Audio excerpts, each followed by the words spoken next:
Национальный лидер туркменского народа, председатель Халк Маслихаты Туркменистана Гурбангулы Бердымухамедов сегодня отбыл с официальным визитом во Французскую республику. В международном аэропорту Ашхабада героя Аркадага провожали высокопоставленные официальные лица. Туркмено-французское взаимодействие успешно развивается в политической и дипломатической сферах как на двустороннем, так и на многостороннем уровнях.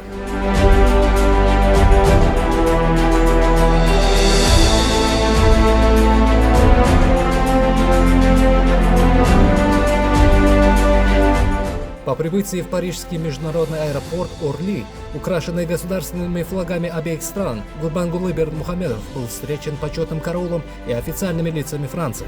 В ходе беседы с представителем французской стороны была подчеркнута высокая оценка Франции многостороннего сотрудничества с Туркменистаном и выражены пожелания успешного визита.